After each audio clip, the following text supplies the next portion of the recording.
Friends, welcome back to my channel. ಎಲ್ಲರೂ ಹೇಗಿದ್ದೀರಾ? ಇವತ್ತಿನ ದಿವಸ ನಾವೊಂದು ಫಿಶ್ ಕರಿನ ಯಾವ ಥರ ಮಾಡೋದು ಅಂತ ನೋಡ್ಕೊಂಬರೋಣ. ಎಲ್ಲರೂ ಫಿಶ್ ಫ್ರೈ ಕರಿ ಮಾಡ್ತಾರೆ, ಬಟ್ ನಾನು ಮಾಡೋ ಸ್ಟೈಲಲ್ಲಿ ನಾನು ನಿಮಗೆ ಸ್ವಲ್ಪ ತೋರಿಸ್ತೀನಿ.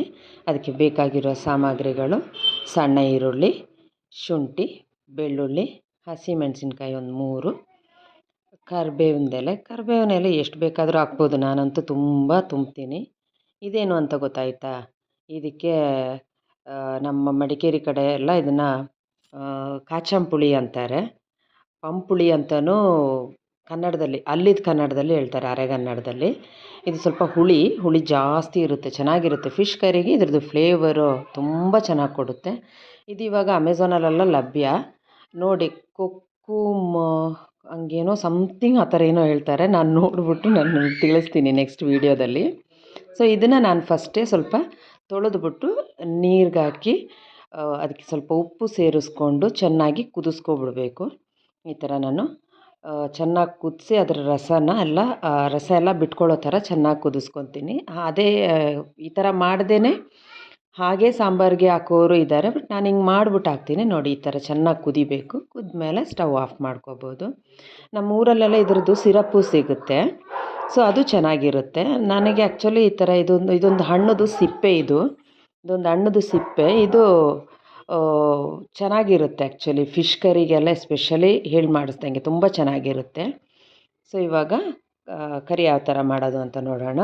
ಸ್ಟವ್ ಮಣ್ಣಿನ ಮಡಿಕೆ ಇಟ್ಟಿದ್ದೀನಿ. ನಾನು ಫಿಶೆಲ್ಲ ಸಾಮಾನ್ಯವಾಗಿ ಮಡಿಕೆಯಲ್ಲೇ ಮಾಡ್ತೀನಿ. ನಾನು ಕೋಕೋನಟ್ ಆಯಿಲ್ ಹಾಕಿದ್ದೀನಿ. ಕೋಕೋನಟ್ ಆಯಿಲ್ ಹಾಕ್ಕೊಂಡು ಎಣ್ಣೆ ಕಾದ ನಂತರ ನಾವು ಕಟ್ ಮಾಡಿ ಇಟ್ಕೊಂಡಿರೋ ಥಿಂಗ್ಸ್ಗಳನ್ನ ಲೈಕ್ ಇಂಗ್ರೀಡಿಯೆಂಟ್ಸ್ನೆಲ್ಲ ಹಾಕ್ಕೊಳ್ಳೋಣ. ಶುಂಠಿ, ಬೆಳ್ಳುಳ್ಳಿ, ಸಣ್ಣ ಈರುಳ್ಳಿ, ದೊಡ್ಡ ಈರುಳ್ಳಿ ಬೇಕಾದರೂ ಉಪಯೋಗಿಸ್ಕೋಬೋದು, ಬಟ್ ದೊಡ್ಡ ಈರುಳ್ಳಿ ಜಾಸ್ತಿ ಉಪಯೋಗಿಸ್ಬೇಡಿ, ಒಂಥರ ಸ್ವೀಟ್ ಇರುತ್ತೆ. ಸಣ್ಣ ಈರುಳ್ಳಿ ಆದರೆ ಸ್ವಲ್ಪ ಜಾಸ್ತಿ ಹಾಕಿದ್ರೂ ಏನೂ ಸ್ವೀಟ್ ಅನಿಸೋದಿಲ್ಲ, ಚೆನ್ನಾಗಿರುತ್ತೆ. ಸೊ ಎಲ್ಲನೂ ಚೆನ್ನಾಗಿ ಬಾಡಿಸ್ಕೊಳ್ಳೋಣ. ಎಲ್ಲ ಒಟ್ಟಿಗೆ ಹಾಕ್ಕೋಬೋದು, ಏನು ನಿಮಗೆ ಒಂದೊಂದಾಗಿ ಹಾಕ್ಕೋಬೇಕು ಅಂತೇನೂ ಇಲ್ಲ. ಎಲ್ಲ ಒಟ್ಟಿಗೆ ಹಾಕ್ಕೊಂಡು ಚೆನ್ನಾಗಿ ಸಾಟ್ ಮಾಡ್ಕೊಳ್ಳೋಣ. ಅದಕ್ಕೆ ನಾನೊಂದು 3 ನಾಟಿ ಟೊಮೆಟೊನೂ ಎತ್ಕೊಂಡಿದ್ದೀನಿ. ಟೊಮೆಟೊ ಹಾಕೋಕ್ಕೆ ಮುಂಚೆ ಮಸಾಲೆ ಎಲ್ಲ ಹಾಕಬೇಕು. ಮಸಾಲ ನಾನು ಅಚ್ಕಾರದ ಪುಡಿ, ಧನಿಯಾ ಪುಡಿ ಒಂದು ಸ್ವಲ್ಪ ಅಷ್ಟೇ, 1.5 ಸ್ಪೂನಷ್ಟು, ಅರಿಶಿನ ಪುಡಿ, ಇದಿಷ್ಟು ಚೆನ್ನಾಗಿ ಬಾಡಿಸ್ಕೊಳ್ಳೋಣ. ಬಾಡಿಸ್ಕೊಳ್ಳುವಾಗ ಹುಷಾರಾಗಿರಬೇಕು. ಮಡಿಕೆ ಆಗಿರೋದ್ರಿಂದ ಬಿಸಿ ಇರುತ್ತೆ, ಬೇಗ ಸೀದೋಗ್ಬಿಡುತ್ತೆ. ಸೊ ಸಿಮ್ಮಲ್ಲಿ ಇಟ್ಕೊಳ್ಳಿ, ಇಲ್ಲ ಸ್ಟವ್ ಆಫ್ ಮಾಡಿನೂ ಮಾಡ್ಕೋಬೋದು. ಅದರಲ್ಲಿ ಬೆಚ್ಚಗಿರುತ್ತೆ, ಬಿಸಿ ಇರುತ್ತೆ, ಬೆಚ್ಚಗೂ ಅಲ್ಲ, ಕುದಿಯೋ ಥರನೇ ಬಿಸಿ ಇರುತ್ತೆ ಮಡಿಕೆ ಆಗಿರೋದ್ರಿಂದ. ಸೊ ದಟ್ ಸ್ಟವ್ ಆಫ್ ಮಾಡಿನೂ ನಾವು ಮಸಾಲ ಹಾಕಿದ್ಮೇಲೆ ಸ್ಟವ್ ಆಫ್ ಮಾಡಿ ಚೆನ್ನಾಗಿ ಬೆರೆಸ್ಕೊಳ್ಳಿ ಎಲ್ಲನೂ. ಆಮೇಲೆ ಇವಾಗ ಟೊಮೆಟೊ ಹಾಕ್ಕೊಡಿ. ಮೊದಲೇ ಟೊಮೆಟೊ ಹಾಕ್ಕೊಂಡು ಆಮೇಲೆ ಮಸಾಲ ಹಾಕಿದ್ರೆ ಅದು ನೀರೆಲ್ಲ ಬಿಟ್ಕೊಂಡು ಮಸಾಲೆ ನೀಟಾಗಿ ಎಣ್ಣೆಯಲ್ಲಿ ಸಾಟ್ ಆಗೋದಿಲ್ಲ. ಸೊ ದಟ್ ಅದು ನನಗೆ ಇಷ್ಟ ಇಲ್ಲ. ಸೊ ನಾನು ಅದಕ್ಕೆ ಈ ಥರ ಮಾಡ್ತೀನಿ. ನೀವು ಇದೇ ಮೆಥಡಲ್ಲಿ ಮಾಡಿ ನೋಡಿ, ತುಂಬಾ ಚೆನ್ನಾಗಿರುತ್ತೆ ಫಿಶ್ ಕರಿ ಅಂತೂ. ಆಯ್ತು, ಎಲ್ಲ ಸಾಟ್ ಆಗಿದೆ. ನಮಗೆ ಇವಾಗ ಇದನ್ನೆಲ್ಲ ಮಿಕ್ಸಿ ಜಾರ್ಗೆ ಹಾಕ್ಕೊಂಡು ಆಡಿಸ್ಕೊಬಿಡೋಣ. ಇದು ನುಣ್ಣಗೆ ರುಬ್ಕೋಬೇಕು, ತುಂಬ ನುಣ್ಣಗೆ ರುಬ್ಕೋಬೇಕು. ತಣ್ಣಗಾದಮೇಲೆ ಚೆನ್ನಾಗಿ ರುಬ್ಕೊಳ್ಳಿ. ಈ ಥರ ಜಾರಿಗೆ ಟ್ರಾನ್ಸ್ಫರ್ ಮಾಡಿಕೊಂಡು ಚೆನ್ನಾಗಿ ನುಣ್ಣಗಾಗೋ ಥರ ಪೇಸ್ಟ್ ರೀತಿಯಲ್ಲಿ ರುಬ್ಕೋಬೇಕು.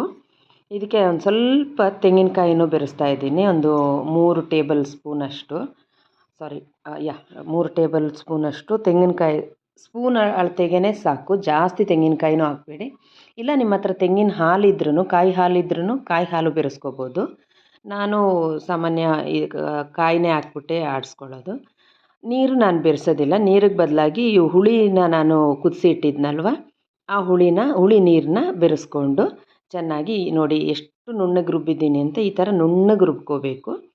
ಓಕೆ, ಇವಾಗ ನಾನು ಸಾಟ್ ಮಾಡಿ ಇಟ್ಟಿದ್ನಲ್ಲ ಮಡಿಕೆ, ಅದಕ್ಕೇ ನಾನು ಈ ಮಸಾಲೆನೆಲ್ಲ ಹಾಕ್ಕೊತಾ ಇದ್ದೀನಿ.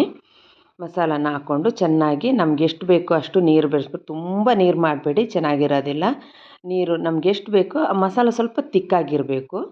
ತಿಕ್ಕಾಗೋ ಮಟ್ಟಕ್ಕೆ ನೀರು ಹಾಕ್ಕೊಂಡು ಮಿಕ್ಸಿ ಜಾರ್ನೆಲ್ಲ ತೊಳೆದು ಅದಕ್ಕೇ ಹಾಕ್ಕೊಂಡು ಆಮೇಲೆ ಈ ಥರ ಚೆನ್ನಾಗಿ ಮಿಕ್ಸ್ ಮಾಡ್ಕೊಳ್ಳಿ. ಜೊತೆಗೆ ಇವಾಗ ಸ್ವಲ್ಪ ಉಪ್ಪು ಹಾಕ್ಕೊಬಿಡಿ, ಮೀನಿಗೆ ಬೇಕಾಗಿರೋ ಉಪ್ಪು. ಉಪ್ಪು ಹಾಕ್ಕೊಂಡು ಆ ಹುಳಿ ನೀರು ಉಳಿದಿರೋದಿತ್ತಲ್ವ ಅದನ್ನು ಫುಲ್ ಬೆರೆಸ್ಕೊತಾ ಇದ್ದೀನಿ. ಅಂದಹಾಗೆ ನಾನು ಯಾವ ಮೀನು ಅಂತ ಹೇಳಿಲ್ಲ. ಈ ಮೀನಿಗೆ ಇಲ್ಲಿ ಶೀಲಾ ಮೀನು ಅಂತಾರೆ ಬೆಂಗಳೂರಲ್ಲಿ. ಆ್ಯಕ್ಚುಲಿ ಇದು ನಮ್ಮ ಊರಲ್ಲಿ ಮಡಿಕೇರಿಯಲ್ಲೆಲ್ಲ ಇದನ್ನು ಏನಂತಾರೆ ಅಂತ ನಾನು ಕೇಳಿದ್ರೆ ಯಾರಿಗೂ ಗೊತ್ತಿಲ್ಲ. ಅದು ಅಲ್ಲಿ ಸಿಗುತ್ತೋ ಅನ್ನೋದೇ ಗೊತ್ತಿಲ್ಲ. ನಾನು ನಮ್ಮಲ್ಲಿಗೆಲ್ಲ ಮೀನು ಮಾರ್ಕೊ ಬರೋನೆಲ್ಲ ಕೇಳಿದೆ, ಶೀಲಾ ಮೀನು ಇದೆಯಾ ಅಂತ. ಅವ್ನು ಜೋಕ್ ಮಾಡ್ತಾಯಿದ್ದ, ಶೀಲಾ ಮೀನು ಅಂತ ಕೇಳಿದ್ರೆ ಅದು ಯಾವ ಮೀನು ಅಂತ. ಸೊ ಅವ್ರಿಗೆ ಲಿಟ್ರಲಿ ಗೊತ್ತಿಲ್ಲ. ಇಲ್ಲಿ ಇದನ್ನು ಶೀಲಾ ಮೀನು ಅಂತಾರೆ. ಸೊ ಇದಕ್ಕೀಗ ಕರಿಬೇವಿನ ಸೊಪ್ಪು ಹಾಕಿದೆ. ಬೆಳ್ಳುಳ್ಳಿನ ಒಂದು 8-10 ಎಸಳು ಬೆಳ್ಳುಳ್ಳಿ ಸುಮ್ಮನೆ ಅದೇ ಜಜ್ಜಿ ಪೇಸ್ಟ್ ರೂಪದಲ್ಲ, ಸುಮ್ಮನೆ ಒಂದು ಜಜ್ಜಿಬಿಟ್ಟು ಹಾಕ್ಬಿಟ್ಟು ಇವಾಗ ಇದನ್ನು ಚೆನ್ನಾಗಿ ಕುದಿಸ್ಕೊಳ್ಳೋಣ. ಮೀನು ಬೇಯುವಷ್ಟು ಬೆಂದ್ಬಿಡುತ್ತೆ ಬೇಗ. 5-10 ನಿಮಿಷ ಅಷ್ಟೇ ಮೀನು ಬೆಂದ್ಬಿಡುತ್ತೆ. ನಾವು ಚೆನ್ನಾಗಿ ಇದನ್ನು ಬೇಯಿಸ್ಕೊಳ್ಳೋಣ. ಓಕೆ, ನಾನು ಒಂದು 3 ಹಸಿಮೆಣಸಿನ್ಕಾಯಿ ಸುಮ್ಮನೆ ಹಂಗೆ ಕಟ್ ಮಾಡಿ ಹಾಕಿದ್ದೆ. 2 ಭಾಗ ಮಾಡಿಲ್ಲ, ಸುಮ್ಮನೆ ಒಂದು ಕಟ್ಟಿಂಗ್ ಕೊಟ್ಬಿಟ್ಟು ಹಾಕಿದ್ದೆ. ಅದು ನಾನು ವೀಡಿಯೋದಲ್ಲಿ ತೋರಿಸ್ಲಿಕ್ಕೆ ಮರ್ತೋಯ್ತು. ನೋಡಿ ಎಷ್ಟು ಚೆನ್ನಾಗಿ ಕುದೀತಾ ಇದೆ ಅಂತ.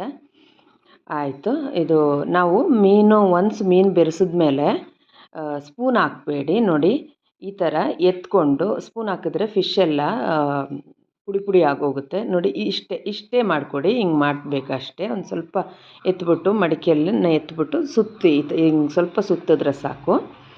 ಓಕೆ, ಈಗ ಉಪ್ಪು ಖಾರ ಎಲ್ಲ ನೋಡ್ಕೊಳ್ಳಿ. ನಾನು ಖಾರ ಏನೂ ಓವರಾಗಿ ಮಾಡಿಲ್ಲ. ನನ್ನ ಮಕ್ಕಳಿಗೆ ಈ ಸಾಂಬಾರು ತುಂಬ ಇಷ್ಟ. ಅದರಲ್ಲೂ ಒಬ್ಬಳಂತೂ 3-4 ದಿನ ಬರೀ ಗ್ರೇವಿ ಮಾತ್ರ, ಫಿಶ್ ಏನೂ ತಿನ್ನೋದಿಲ್ಲ, ಬರೀ ಗ್ರೇವಿಲೇ ಊಟ ಮಾಡ್ಕೊತಾಳೆ. ಈ ಗ್ರೇವಿ ಇದ್ದರೆ ಅವಳು 3-4 ಟೈಮ್ ಎಲ್ಲ ಬರೀ ಅನ್ನನೇ ತಿನ್ಕೊತಾಳೆ, ಫಿಶ್ ಕರಿ ಕೊಡಿ ಅಂತ. ಸೊ ಇವಾಗ ಸ್ವಲ್ಪ ಮೇಲೆ ಕೊಕೊನಟ್ ಆಯಿಲ್ ಹಾಕ್ಕೊತಾ ಇದ್ದೀನಿ. ಯಾಕೆಂದರೆ ನಾವು ಒಗ್ಗರಣೆ ಏನೂ ಕೊಟ್ಟಿಲ್ಲ, ಮೊದಲೆಲ್ಲ ಹಾಕ್ಬಿಟ್ಟು ಆಡಿಸಿರೋದಷ್ಟೇ. ಇವಾಗ ಒಗ್ಗರಣೆ ಏನೂ ಕೊಡೋದಿಲ್ಲ, ಇಷ್ಟೇ. ಸ್ವಲ್ಪ ಮೇಲೆ ಕೊಕೊನಟ್ ಆಯಿಲು, ಆಮೇಲೆ ಇದು ಮೆಂತ್ಯ ಲೈಟಾಗಿ ಫ್ರೈ ಮಾಡಿಬಿಟ್ಟು ಅದನ್ನು ಪುಡಿ ಮಾಡಿ ಇಟ್ಕೊಂಡ್ಬಿಟ್ಟಿದ್ದೀನಿ ನಾನು. ಅದನ್ನು ಬೆರೆಸ್ಕೊಡ್ತಾಯಿದ್ದೀನಿ. ಒಂದು ಟೀ ಸ್ಪೂನಷ್ಟು ಮೇಲೆ ಹಾಕ್ಕೊಂಡು ಒಳ್ಳೆ ಒಂದು ಫ್ಲೇವರ್ ಕೊಡುತ್ತೆ. ಅಷ್ಟೇ, ಹಾಕಿದ್ಮೇಲೆ ಸ್ವಲ್ಪ ಹೊತ್ತು ಮುಚ್ಚಿ ಇದೇ ಥರ ಬಿಟ್ಬಿಡಿ. ಆಮೇಲೆ ಸರ್ವ್ ಮಾಡ್ಬೋದು. ಸಖತ್ತಾಗಿರುತ್ತೆ ಫಿಶ್ ಕರಿ. ಆ್ಯಸ್ ಯೂಶ್ವಲ್ ಗೊತ್ತಲ್ವ, ಮಾಡಿ ನೆಕ್ಸ್ಟ್ ಡೇಗೆ ತುಂಬ ಚೆನ್ನಾಗಿರುತ್ತೆ.